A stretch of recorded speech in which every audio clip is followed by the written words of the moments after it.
నెల్లూరు నగరంలోని అయ్యప్పగుడి సమీపంలో 6 కోట్ల రూపాయలతో నూతనంగా నిర్మించిన నూడా కార్యాలయ నూతన భవనాన్ని నెల్లూరు పార్లమెంట్ సభ్యులు ఆతల ప్రభాకర్ రెడ్డితో కలిసి ప్రారంభించారు.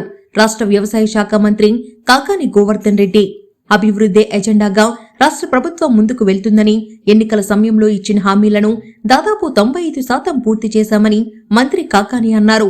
ప్రజలంతా వైసీపీ వైపే ఉన్నారని, వచ్చే ఎన్నికల్లో తిరిగి అధికారంలోకి రాబోతున్నామని మంత్రి వెల్లడించారు. అటు నూడా ఏర్పడ్డప్పటి నుంచి అద్దె భవనంలోనే పరిపాలన నడుస్తుందని, నెల్లూరు కార్పొరేషన్ పరిధిలో నూడా కోసం నూతన భవనాన్ని అత్యంత తక్కువ సమయంలో ఆధునీకరణ వసతులతో రూపొందించామని నూడా చైర్మన్ ముక్కాల ద్వారకానాథ్ చెప్పారు. ఇందుకు సహకరించిన ప్రతి ఒక్కరికి ధన్యవాదాలు తెలియజేశారు. ఇక నూతన నూడా కార్యాలయం ఎలా ఉందో మీరే చూడండి.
నెల్లూరు అర్బన్ డెవలప్మెంట్ అథారిటీ నూతన భవన కార్యక్రమానికి రాష్ట్ర మంత్రివర్యులు కాకాని గోవర్ధన్ రెడ్డి అన్న గారు, లోక్సభ సభ్యులు నెల్లూరు రూరల్ ఇన్ఛార్జి ఆదాల ప్రభాకర్ రెడ్డి అన్న గారు, జడ్పీ చైర్మన్ గారు, మేయర్ గారు, కొండటి రంగారెడ్డి గారు, కార్పొరేటర్లు అందరూ కూడా ఈరోజు చేసుకోవడం చాలా సంతోషం. నెల్లూరు నగరాభివృద్ధికి సంబంధించి నెల్లూరు జిల్లా అంతా కూడా అర్బన్ డెవలప్మెంట్ అథారిటీ ఉండడం, ఈ 5 సంవత్సరాల కాలంలో నియోజకవర్గాల అభివృద్ధిలో కూడా ఒక పాత్ర పోషించడం అన్నది నిజంగా చాలా సంతోషకరమైనటువంటి విషయం. మరి అదేవిధంగా 40 సెంట్ల భూమిలో 6 కోట్ల రుణ నిధులతోటి 30,000 స్క్వేర్ ఫీట్స్ తోటి ఈ యొక్క భవనాన్ని నిర్మాణం చేసుకోవడం, ఈ రోజుకి సంబంధించి కాకుండా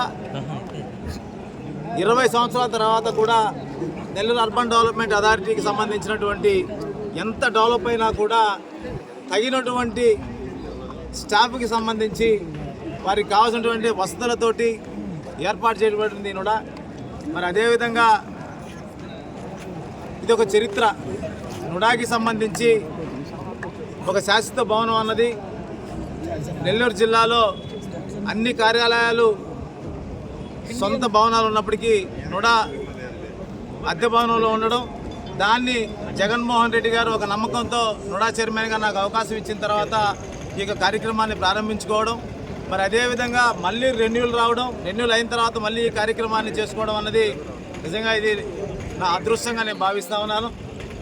జగన్మోహన్ రెడ్డి గారు ఏదైతే కరోనా సమయంలో కానివ్వండి ఇబ్బందులు ఉన్నప్పటికీ కూడా సంక్షేమాన్ని అభివృద్ధిని ఏ విధంగా అయితే ఆయన స్ఫూర్తిగా తీసుకెళ్తున్నారో, మరి అదేవిధంగా అదే స్ఫూర్తితోటి నెల్లూరు జిల్లాలో ఉన్నటువంటి అన్ని నియోజకవర్గాలకి సంబంధించినటువంటి నుడా పరిధి ఉన్నప్పుడు మరి అదేవిధంగా అదే డెవలప్మెంట్లో భాగంగా మా పాత్ర కూడా ఇంకా ఎక్కువగా ఉంటుందని చెప్పి కూడా ఈ సందర్భంగా తెలియజేస్తూ ఈరోజు కార్యక్రమానికి ఇచ్చేసినటువంటి పెద్దలు మిత్రులు అందరికీ హృదయపూర్వకంగా ధన్యవాదాలు తెలియజేస్తా ఉన్నాను.